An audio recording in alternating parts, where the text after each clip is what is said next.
primeiro é falso, né?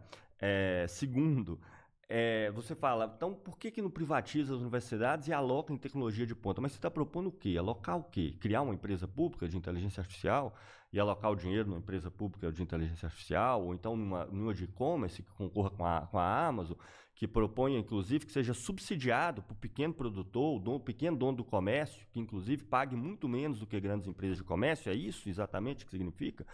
Porque é algo bastante curioso, né?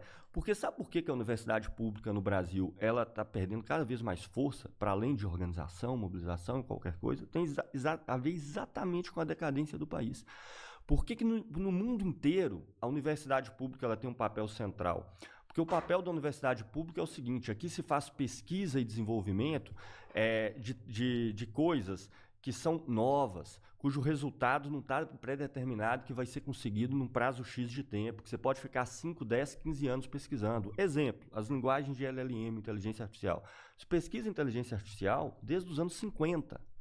Tá? Inclusive com abordagens que já nos anos 70 se tornou predominante dessas, que virou essas linguagens de LLM aí hoje. E só se tornou viável em escala industrial nos últimos 10 anos. Então, durante 50 anos, isso foi gasto público. E depois de 50 anos de gasto público, quando aquilo se torna comercialmente viável, isso é apropriado de maneira privada. Isso em todos os lugares, em todos os setores. Então, privatizar as universidades públicas brasileiras significa abrir mão de qualquer pesquisa e desenvolvimento, em qualquer área tecnológica-chave. Aí vai fazer igual que o ministro Bolsonaro realmente falou no início do mandato, né? Vamos fazer o que é bom, nós somos bons, que é mineração. Né? Inclusive com máquinas estrangeiras também, tá? Com máquinas estrangeiras. Então, o que tem no fundo desse discurso é isso, né? Deixa a pedra rolar, deixa o país se fuder, desde que eu tenha o meu capital aqui alocado nos setores periféricos que o Brasil atua, tá de bom.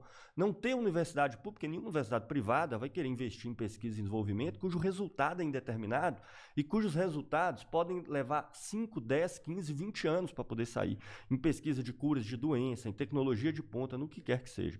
Então, é isso. Adrilho, sua quarta pergunta, 2 minutos. São quatro perguntas? São 5 no total. Essa é a quarta pergunta sua.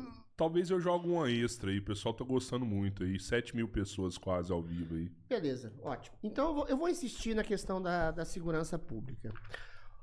Eu vou falar exatamente sobre a questão de uma leniência. O Brasil, ao contrário do modelo norte-americano, por exemplo, vou dar um exemplo concreto para não ficar só na abstração.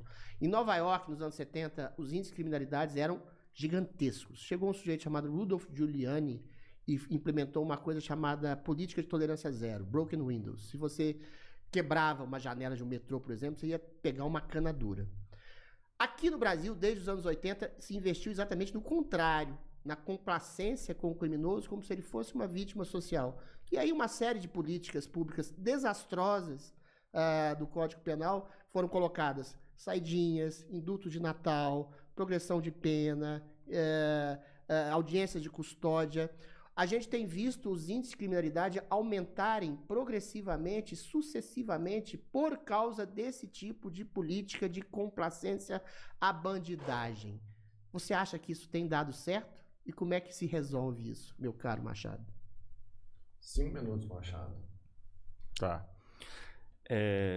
Você fatura bem, mas está com dificuldade de gerar lucro? O problema pode estar justamente no preço que você cobra. O maior erro que a maioria dos empresários comete é precificar baseado no achismo. E isso pode sair muito... É engraçado o exemplo dos Estados Unidos. Os Estados Unidos está longe de ser exemplo, né? Um ponto importante, por exemplo, a maior transação que o PCC tem com os Estados Unidos não é o PCC fornecendo droga para os Estados Unidos, são armas dos Estados Unidos para o PCC. Isso aí, as apreensões, né, já foram feitas a análise das apreensões das armas do crime organizado no Brasil, elas em primeiro lugar dos Estados Unidos, salvo engano, segundo e terceiro é Bélgica e Alemanha. Tá? Mas é algo nesse sentido. Os Estados Unidos não tem poucos assassinatos, né? Para um país que é um centro da economia capitalista mundial, que tem muito mais recursos, que tem as maiores forças armadas do mundo, que é uma potência tecnológica, que tem uma economia que gira muito mais que o Brasil. Os Estados Unidos tem, na média aí dos últimos anos, algo em 25, 20 mil assassinatos por ano. né? O último caiu, como do Brasil caiu também. O Brasil saiu, o último dado de 2025, 34 mil assassinatos, já foi 50. Então, quando fala das pioras nos índices de criminalidade, é aquela coisa que é jogada ao léu, porque a situação é ruim e ela é. As pessoas são indignadas com a situação da segurança pública e têm razão de estar, né? Mas era 50 mil assassinatos, agora é 34. Nos Estados Unidos, você tem algo em torno de 50% a 60% disso, com toda a potência econômica que os Estados Unidos é. Os índices de criminalidade dos Estados Unidos, comparado com os países europeus ou com a própria China, são muito mais elevados. Muito mais elevados. E uma das razões pela qual o crime organizado brasileiro compra muita arma dos Estados Unidos é o fácil acesso a armas que você tem lá. Eles vão lá nos Estados Unidos comprar as armas para trazer aqui para o Brasil, né? Eu acho que o Brasil poderia declarar o governo dos Estados Unidos como terrorista, né? Já que virou agora. Você pode declarar o que o outro país é e as organizações dos outros países é, então por que não? Pela facilidade de compra e venda de armas, por que não declará-los como terroristas? Então, eu não tenho dúvida de que a criminalidade ela tem que ser combatida, eu não tenho nenhum problema em relação a isso, ela tem que ser combatida e não é de maneira branda, não. Agora, evidentemente, você tem uma situação de reprodução dessa criminalidade dentro do país. Um país como o Brasil, a gente mostra no Anuário Estatístico do ILAESE, que de 50 milhões de trabalhadores formais, você tem 40 milhões na informalidade, 40 milhões sem emprego.